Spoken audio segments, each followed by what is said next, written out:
पत्री भाई YouTube channel में आप सबका बहुत बहुत स्वागत है। बहुत ही अच्छी अच्छी खबर हमारे सामने निकल के आ रही हैं। बाकी बैड न्यूज़ भी है, अच्छी खबरें भी हैं, जैसे कि वोडाफोन आइडिया की तरफ से एक अच्छी खबर है, एक बुरी खबर है।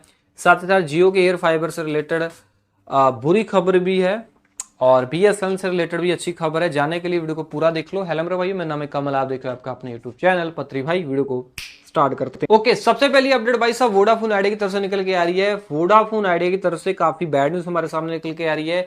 जो पहले आशा की किरण वोडाफोन आइडिया के लिए मतलब जग रही थी, वो अब बुझ चुकी है, क्योंकि इंडिया मोबाइल कांग्रेस के अंदर गवर्नमेंट ने क्लियर बोल दिया है कि हम वोडाफोन आइडिया के अंदर और ठीक है ना हिस्सेदारी नहीं ले सकते। ठीक है ना, जो हम 49% तक हिस्सेदार हैं, हम उतने ही हिस्सेदार अब रहने वाले हैं।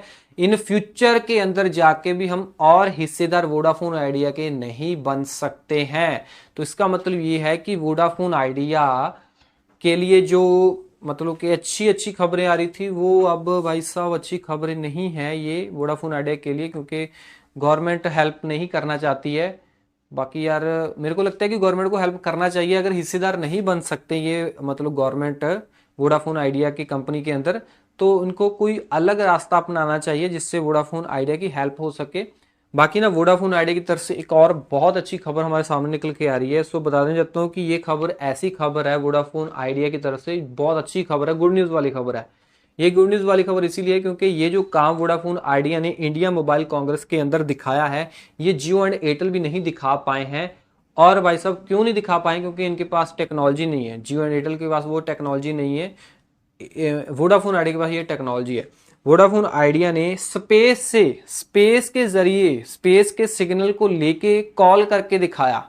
समझ पा रहे हो ना? जो हम एयरटेल एंड जियो के अंदर कॉल वगैरह करते हैं, हमारे नियरेस्ट कोई ना कोई टावर होता है, टावर से हम कनेक्टेड होते हैं, हमारा फोन कनेक्टेड होता है, तब हम कॉल वगैरह कर पाते हैं। बट वोडाफोन आइडिया ने ये दिखाया कि टावर टूवर नहीं, सीधा सैटेलाइट से सिग्नल लेके फिर कॉल करके दिखाया।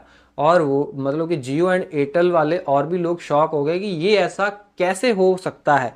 भाई साहब हो सकता है अगर स्टारलिंक, भाई साहब स्टारलिंक का पता ही है, ये इंटरनेट दे सकते हैं बाकी देशों के अंदर, इंडिया में भी आ जाएगा, तो स्पेस से भाई साहब कॉल क्यों नहीं हो सकती? ठीक है ना। ये इसीलिए भी ऐसा हो पाया है क्योंकि वोडाफोन आइडिया ने रिसेंटली ही AST स्पेस मोबाइल, ठीक है ना, अमेरिका की कंपनी है, इसके साथ पार्टनरशिप की हुई थी। ठीक है ना। सो इनके ही ये सैटेलाइट्स को यूज करके, स्पेस के सिग्नल को यूज करके कॉलिंग करके दिखा रहे थे। ठीक है ना। सो आने वाले दिनों में ये नॉर्मली ये फीचर या ये फैसिलिटी सबके लिए लॉन्च कर सकते हैं। फिलहाल के लिए ये सिर्फ टेस्ट वगैरह कर रहे हैं, और जैसे टेस्टिंग कंप्लीट होती है फिर ये नॉर्मली सबके लिए ये फीचर लॉन्च कर देंगे, फैसिलिटी लॉन्च कर देंगे। ये अच्छी फैसिलिटी है ताकि मतलब कि जब बाढ़ वगैरह आए या फिर किसी भी मतलब के प्रॉब्लम की वजह से टावर खराब हो जाता है, तो मतलब लोग फिर अपना जो है कॉलिंग वाला सिस्टम है वो जारी रख सकते हैं, क्योंकि फिर जो सिग्नल हम पकड़ने वाले हैं वो सैटेलाइट से पकड़ने वाले हैं। ठीक है ना। अगली अपडेट आ रही है बीएसएनएल की तरफ से। बीएसएनएल वाले भाई साहब बहुत अच्छा काम कर रहे हैं, और बीएसएनएल वालों ने क्लियरली बोल दिया है कि हमने अपनी 5G के ऊपर टेस्टिंग को कंप्लीट कर लिया है। जो पायलट प्रोजेक्ट चल रहे थे 5G के ऊपर, उसको भी कंप्लीट कर लिया है। मतलब कि पायलट प्रोजेक्ट या फिर टेस्टिंग ये कर रहे थे, 5G की टेस्टिंग कर रहे थे, ये दिल्ली एंड मुंबई के अंदर कर रहे थे। दिल्ली एंड मुंबई के अंदर इन्होंने टेस्टिंग कंप्लीट कर दी है, और फाइनली ये बहुत ही जल्द दिल्ली एंड मुंबई के लिए अपने 5G को रोल आउट करने के लिए जा रहे हैं। इस साल दिसंबर 2025 में ही ये लॉन्च करने वाले हैं। ठीक है जी। बाकी अगली अपडेट आ रही है भाई साहब एयर फाइबर से रिलेटेड, जियो के एयर फाइबर से रिलेटेड। सो जियो के एयर फाइबर से रिलेटेड इसीलिए खबर देने वाला हूं क्योंकि ट्राई की रिपोर्ट आई है। ठीक है ना।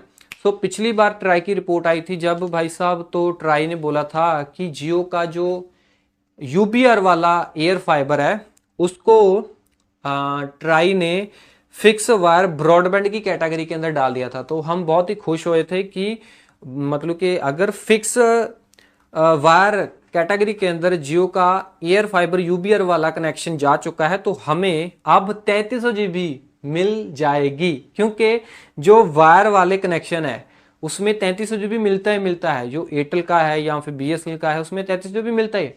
तो हम इसीलिए खुश हो रहे थे कि अब तो ट्राई ने भी भाई साहब है ना, यूबीआर वाले सिस्टम को as a fixed wire broadband की कैटेगरी में डाल दिया है, तो अब हमें 33 जीबी मिलेगी। और ट्राई की बात तो जियो को माननी पड़ेगी, बट पता नहीं अंतर्गति क्या काम हुआ, मतलब कि लोग बड़े खुश हुए, लोग ने जियो को भी बोला कि ट्राई ऐसा बोल रहा है कि 33 जीबी हमें मिलना चाहिए, अंतर्गति क्या काम हुआ।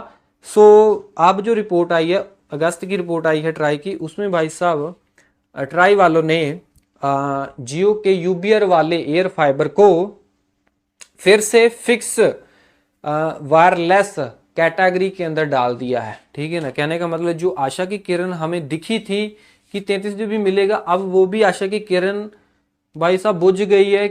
अब तो लग रहा है कि 33 जीबी किसी भी हालत में मिलना नहीं है। ठीक है ना, बाकी मिलने को मिल सकता है, ये दे सकती है जियो। ठीक है ना, 33 जीबी कोई बड़ी बात नहीं है, क्योंकि जब एयरटेल ने एयर फाइबर लॉन्च किया था पहली बार, तब 33 जीबी मिलता था।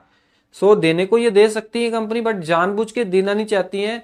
सो अगर देना होता तो बहुत पहले का ही दे देता है, बट मेरे को नहीं लगता है कि आगे जाके भी ये 33 जीबी देने वाले हैं। जो 1000 जीबी मिल रहा है टोटल नॉर्मल एयर फाइबर के अंदर और यूबीआर वाले के अंदर, वही 1000 जीबी मेरे को लगता है कि मिलता रहेगा। सो ये काफ़ी बैड न्यूज़ है। या फिर ट्राई और जियो के बीच में क्या बातचीत हुई है मेरे को नहीं पता है। बाकी जो न्यूज़ निकल के आई थी मैंने आपको बता दी है कि अब आशा की किरण बुझ गई है, 33 जीबी नहीं मिलेगा। वीडियो कैसी लगी कमेंट में बताना, वीडियो लाइक करना, ऐसी इन्फॉर्मेशन आपके अपने यूट्यूब चैनल पत्री भाई के ऊपर आती रहेंगी, सब्सक्राइब भी कर लेना। मैं मिलता हूँ अगली वीडियो में। Till then we get all दोस्त की स्माइली। जय हिंद जी।